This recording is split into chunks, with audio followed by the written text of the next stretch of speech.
Hi, my name is Manuel Alvarado, and this is a visualization for the Visual Analytics class at Universidad de los Andes. First, I'd like to tell you that this data comes from NASA's GSTEMP website, but I have preprocessed the CSV files they release in order to create my charts using VegaLite. The scripts I use to preprocess these files are in the GitHub repository. I'll add a link to it in the description of this video.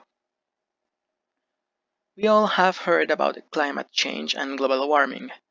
These are two different concepts but are totally related. Global warming is one of the many consequences of climate change. Basically, global warming refers to the upward temperature trend since the early 20th century. You can find more information about climate change and global warming, like evidence of the problem, causes, consequences, effects, and solutions at climate.nasa.gov.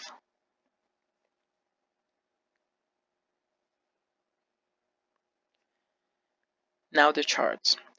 First, we have a line chart to present the mean temperature anomalies every month since 1880 to the present. This is an interactive chart, where you can hover over the dots in the lines to see the exact mean temperature that it represents, month, year, and the temperature anomaly. You can also click on it to zoom into the behavior of the temperature of that year. If you want to go back, just click on the white area. With this graphic, we notice there seems to be a peak cycle of 4 to 6 years. It is quite visible in this period. We can also perceive peaks in the periods of the First and the Second World Wars. And finally, we may relate the upward trend in the temperature with the massification of use of the fossil combustibles that began about the 50s.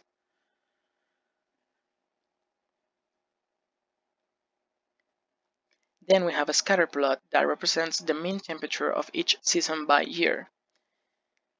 DJF in blue is December, January, and February, and would be winter.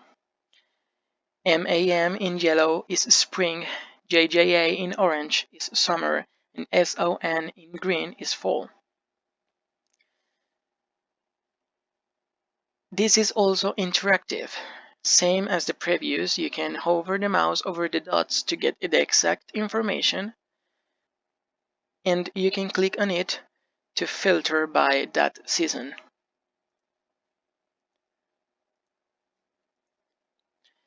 With this graphic, we see that the season with the most significant variation over time is winter.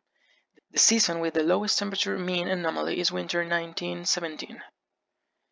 And the season with the highest temperature mean anomaly is winter 2016.